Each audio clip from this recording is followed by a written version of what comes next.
Bonjour tout le monde, c'est Carla, je vous retrouve dans cette vidéo, cette fois-ci, pour vous donner mes conseils pour réussir son oral. Donc ça se divise encore une fois en 7 astuces, 7 conseils que je vais vous donner qui m'ont aidé vraiment pour mes oraux, chose que je n'aime pas trop. Donc je suis actuellement en 6e année de droit, donc des oraux j'en ai fait pas mal quand même. Les facs en font beaucoup, de plus en plus parce qu'elles estiment que on doit s'entraîner à parler, à l'oral, à être à l'aise, et au début c'est pas toujours facile et il faut connaître quelques petites choses qui peuvent aider et pour que ça se déroule plus facilement. Donc mon premier oral c'était en première avec le bac français et c'était juste horrible pour moi. C'était mon premier oral, ça s'est mal passé, j'ai eu une mauvaise note d'ailleurs et en fait ça a été, j'ai énormément stressé. Et bah, j'ai dit un peu n'importe quoi et j'ai été presque prise d'une crise de panique. Je me rappelle, je me disais non, faut pas, après tu vas devoir le repasser en septembre. Enfin, je me faisais des films et tout. Et donc bref, je l'ai passé et ça s'est plutôt mal passé. Et depuis, je me suis dit, je vais prendre un petit peu mes dispositions pour que ça se passe mieux. Donc voilà, c'est pour ça, je vais essayer de vous donner les quelques petits conseils qui m'ont aidé. Alors le premier conseil que j'ai déjà beaucoup donné dans les autres vidéos, cette astuce, c'est de relire son cours avant l'épreuve, qui s'applique également pour un oral. Donc vous pouvez aller voir les autres vidéos où je le développe plus, mais donc vous prenez 2-3 heures avant pour avoir le temps de relire entièrement votre cours. Alors après, le deuxième point que je pourrais vous donner, c'est de passer dans les premiers. Donc si vous avez la possibilité de le faire, faites-le, parce qu'en fait ça dépend de l'organisation des facs. Il y en a qui font peut-être passer par ordre alphabétique, par groupe ou je sais pas, mais c'est très rare. Moi j'ai jamais entendu. Généralement c'est un peu n'importe comment.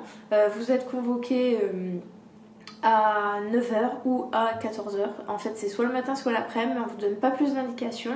Et en fait ça va se passer, vous allez arriver, il va y avoir une fiche sur la porte et première arrivée, premier note son nom. Donc il y a différents types d'élèves, il y en a qui arrivent très tôt pour mettre leur nom, il y en a qui arrivent plus tard parce qu'ils n'ont pas envie, ils stressent, ils veulent passer au dernier moment, ils reposent, etc. Moi mon conseil c'est de passer dans les premiers, donc vous arrivez plus tôt, moi j'arrivais même, si c'était convoqué à 9h, j'arrivais à 8h pour être dans les premières à mettre mon nom sur ma fiche. J'ai jamais été la première, j'étais en général la 3e, 4e parce qu'il y en a d'autres, comme je vous dis, qui font ça. Et ça vous le faites en fait parce que ça va vous permettre du coup, vous prenez votre courage, vous y allez, vous le faites, comme ça c'est fait. Plutôt que en fait de passer votre journée dans le couloir, à réviser, à être stressé. Au final le lendemain ça va être votre autre épreuve, vous serez pas prêt. Parce que vous n'aurez pas eu le temps de réviser, enfin, ainsi de suite, vous ferez la même chose. Il vaut mieux passer. Si vous êtes convoqué à 9h, vous notez votre nom sur votre fiche, vous êtes 4e par exemple, vous passez à 10h. Parce que ça met beaucoup de temps, hein. Franchement, vous passez énormément de temps dans les couloirs, donc c'est vraiment chiant. Plutôt que ça, vous notez votre nom. Et en fait, ce qui va se passer, c'est qu'en général, c'est 10 minutes de préparation, 10 minutes d'oral. Donc la première personne qui va être notée, au final, elle va passer qu'à 9h20. Parce qu'il y aura ces 10 minutes de préparation, puis ces 10 minutes d'oral. Donc quand elle a fait ces 10 minutes de préparation, il y a la deuxième personne qui rentre. La première, elle passe à son oral pour les 10 minutes, et pendant qu'elle passe l'oral des 10 minutes, l'autre, elle prépare pendant les 10 minutes. Et c'est un décalage de 10 minutes à chaque fois, mais ça commence à 9h20. Donc après 30, 40, donc au final, bref, on va dire vous passez vers 10h. Et au final, il vous reste tout le reste de la journée pour réviser chez vous, à la bibliothèque, dans un endroit calme et serein. Vous avez déjà passé l'épreuve, vous pouvez passer à autre chose et au final vous ne passez pas votre journée à attendre, à réviser un peu dans le vent, un peu n'importe comment. Et je trouve que c'est beaucoup mieux, c'est beaucoup plus facile, beaucoup mieux dans la tête. Bon, il faut avoir un peu de courage pour noter son nom dans les premiers et passer directement, mais au final c'est plus facile de faire comme ça. Et en plus, dites-vous bien que l'enseignant qui va vous interroger, il va passer toute sa journée à faire ça. Ça va être très fatigant, au bout d'un moment il va en avoir marre, comme toute personne, même si il doit être pareil du début à la fin. Tout humain au bout d'un moment en aurait marre. Donc si vous passez dans les premiers, il sera moins fatigué, ce sera plus facile pour lui. Alors que si vous passez dans les derniers, franchement il va être fatigué, ça va être plus compliqué, il va falloir Enfin bref, ça c'est encore une histoire un peu de stratégie. Si vous n'avez pas vu ma vidéo stratégie qui a beaucoup plu dans l'ensemble, n'hésitez pas à aller la voir. Franchement, c'est des petites choses qui peuvent beaucoup aider. Troisième point, quand vous rentrez, donc vous dites bonjour. N'oubliez pas de dire bonjour. C'est tout bête, hein, mais vous êtes stressé, vous pouvez oublier. Donc vous dites bonjour.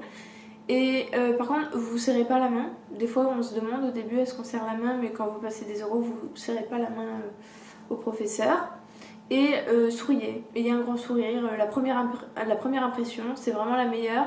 Même si vous êtes stressé, vous n'avez pas envie, c'est pas l'endroit où vous rêveriez d'être. Vous dites bonjour avec un grand sourire. Voilà, première impression, capturée. C'est déjà une bonne chose qui va aider par la suite. Comme j'avais expliqué dans une vidéo, la première impression c'est vraiment important. Je vous avais dit hein, dans un TD, je me rappelle, enfin c'était pas dans un TD, c'était dans ma classe je sais plus, au lycée, une fille qui le premier jour avait tout le temps levé la main, après elle la levait plus jamais, mais dans ma tête c'était resté la fille qui participait. Ben là c'est la même chose, vous rentrez, vous souriez, première impression. Quatrième point, c'est être équipé, donc aller à un oral équipé. Donc équipé de quoi? Alors équipé de boucles et d'une montre. Alors les boucles pour les oreilles, pour moi c'est très important. Parce que en fait vous allez vous retrouver dans la même salle que la personne qui va passer son oral. Ça veut dire que pendant qu'elle va 10 minutes elle va parler, là comme moi je suis en train de parler, vous allez devoir vous concentrer sur votre sujet. Ça c'est quand même très difficile. Donc si vous avez les boucles au moins vous n'écoutez pas, vous mettez dans votre truc et vous réfléchissez à votre sujet et vous écoutez pas, parce qu'en plus même par curiosité on peut avoir envie de voir un peu quel genre de questions il pose, etc. Mais non, faut pas faire, vous mettez dans votre truc et voilà, c'est beaucoup plus facile avec les bouchons. Ensuite, avoir une montre. Il n'y a pas toujours des horloges au mur, donc ayez une montre. Comme ça vous savez à peu près comment gérer votre temps, quelque chose d'important. Si vous avez 10 ou 15 minutes de préparation, vous voyez un peu combien il vous reste de temps, etc. Et c'est quand même plus facile parce que pendant qu'on est dans cette situation-là, on ne sait pas si on peut pas trop voir si le temps passe vite, pas vite, etc. Enfin, on n'a pas trop la notion du temps, donc avoir une montre, ça peut vraiment aider. Ensuite, le cinquième point, c'est préparer une réponse construite. Donc, quel que soit en fait votre professeur et l'énoncé qu'on vous a donné, essayez d'avoir une réponse construite. Souvent, c'est ça qu'on demande pour les oraux. Ils ne le disent pas toujours, mais ce sera toujours mieux vu. Donc une réponse construite, c'est vous faites une petite intro, par exemple, vous introduisez le sujet, vous donnez des définitions, ou peut-être par exemple, je ne sais pas si vous êtes en histoire du droit, vous resituez par exemple la période, la date, voilà, petite intro. Ensuite, vous essayez de dérouler votre réponse en deux parties en fait, pas besoin de sous-parties, hein, pas besoin que ce soit super équilibré non plus, mais avoir deux points principaux. Donc voilà, ensuite vous annoncez voilà, vous dites dans un premier temps je vais parler de ça et après je vais m'intéresser à ça. Et ensuite une petite conclusion si vous avez quelque chose à dire, sinon ça sert à rien d'en faire une hein, parce que vous allez rétrécir ce que vous venez de dire, donc au final c'est peut-être pas forcément utile. Mais c'est d'avoir une réponse construite, même si on vous l'a pas spécialement demandé, ce sera vraiment bien vu. Ensuite pendant l'oral qui va durer 10 minutes en général. Ces 10 minutes en fait, ça peut passer très vite comme ça peut passer très lentement. Donc ce que vous allez faire, vous allez répondre à la question que vous a posée, mais vous allez prendre le temps. Vous allez l'expliquer comme si vous l'expliqueriez à quelqu'un pour qu'il comprenne. Ne déballez pas votre truc hyper vite. Il y en a beaucoup qui font ça par le stress, ils se mettent à parler vite, comme ça ils disent leur cours. Et au final, en fait, en 4 minutes, c'est fini. Donc après, le prof, il va être obligé de meubler avec d'autres questions. Et ça va vous donner plus de chances d'avoir des questions. Donc moi, ce que je vous conseille, c'est vous prenez le temps de répondre, comme si vous parliez. Voilà, c'est même déjà beaucoup plus agréable à écouter. Plus, voilà, avec la personne, ce sera plus facile. Et comme ça, après, il restera un petit peu de temps pour quelques questions. Mais ça va être beaucoup mieux que de déballer son truc rapidement. Ça va faire une impression de stresser et voilà, à éviter quand même. Et ensuite la dernière astuce, non pas astuce mais conseil, c'est quelque chose qui m'est jamais arrivé mais j'ai déjà vu à des oraux des personnes pleurer. Ne pleurez pas, évitez de pleurer parce que le prof n'aura pas pitié, hein, il voit ça de temps en temps. Je sais, hein, c'est quand vous perdez tous vos moyens, mais c'est pour ça que je vous le dis, comme ça vous faites un travail en avance. Ça sert à rien de pleurer, ça va pas vous aider et au final, au contraire, vous répondrez pas, vous arriverez même plus, enfin vous aurez plus vos moyens. Dites-vous que c'est qu'un oral, c'est rien dans une vie.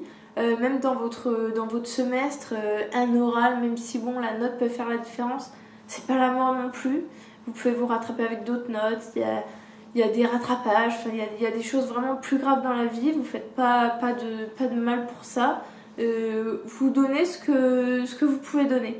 Si vous arrivez à répondre à la question, tant mieux. Si c'est une question avec laquelle vous êtes moins à l'aise, ben, tant pis, vous rattrapez, vous rattraperez ailleurs et c'est comme ça. Et voilà, dites-vous ça, pas besoin de pleurer, de se mettre dans des états pas possibles. Et voilà, c'est ce que je voulais vous dire pour finir. Et donc, si vous appliquez bien ces conseils, je pense que ça peut énormément vous aider pour les oraux. Voilà.